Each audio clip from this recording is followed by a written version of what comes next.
Een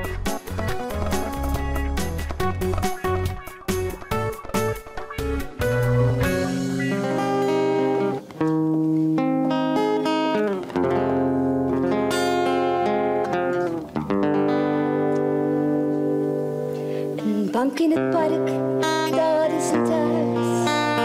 Elke dag is het... Welkom in de catacomben van het Ledeltheater, de thuisbasis van toneelvereniging De Plattelanders. Hier wordt gerepeteerd, hier worden de stukken doorgenomen, hier wordt op scène al geoefend. En vanavond de allereerste première wordt hier ten tonele gebracht. Is hij niet meer zomaar die sukkelaar van een clochard? En weet je, die ringen, die komen gestolen worden. Maar Isabel! Nou, even in de notendop, er raakt iemand een ring kwijt na een ruzie. Die komt onder de perron terecht tussen de clochards en daar wordt de ring gevonden. En ja, bij aankomst van degene die de ring verloren is de ring niet meer terug te vinden. Ja, en dan is de speurtocht naar de ring is geopend, zal ik maar zeggen. Want wie heeft hem en komt hij ooit nog terecht? En ook bij de juiste persoon. Ik kom het niet zo goed vol. Wat is er precies gebeurd? Oh, de Frederik hier, die had ruzie met zijn lief hier op 12. En toen werd dat meisje een brokken dul. En dan is er een verlovingsring naar beneden gesmeten. Hier. Ik ben een meisje van 18. Ik speel dat ik zwanger ben en dat ik weggelopen van huis ben. Dus dat ik daarom daar zo woon, op straat. Ja, best een grote rol heb je toch? Redelijk. Maar het is, ja, wat is groot, hè? Ja, het zijn grotere rollen. Ik ben Tony Gubbens en ik doe al 27 jaar de schmink. En van het jaar heb ik een makkie. Ja, hoezo? Nou, het is wel eens jaren geweest dat er 28, 30 mensen geschminkt moesten worden. En dat moesten dan of katten zijn of karaktersminken. Schuif eens een beetje op, jongens. Ja, dankjewel. Nu zijn het vooral zwervers dus. Zwervers, ja. Dus het is een basisschmink en de rest komt door hun spel en de kleding. En nu maakt ze niet een beetje extra lelijk? nee, joh, dan moet ik echt veel vroeger beginnen. Ik ben de lieve zwerver. Ja, zo simpel is het. En we hebben ook nog een paar rotzwervers. En omdat je Jorie kwijt bent, wil je eigenlijk nog niet het recht om bij me bent te brengen? Krapul, speerlappen, gloedzakken, etterbaar.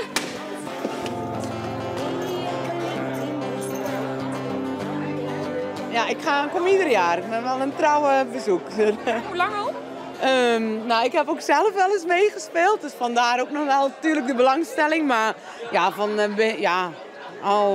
toen was het, even kijken hoor, wanneer heb ik meegespeeld? In de jaren 90. Dus ja, sinds die tijd kom ik altijd wel kijken. Ja, ook ieder jaar. Waarom? Waarom kom je ieder jaar? Omdat onze vader doet mee, die speelt mee. Wie is jullie vader? Richard van Vijver. Ronnie speelt hij. Dochters van Ronnie dus. Ja. Kijk, kijk hier.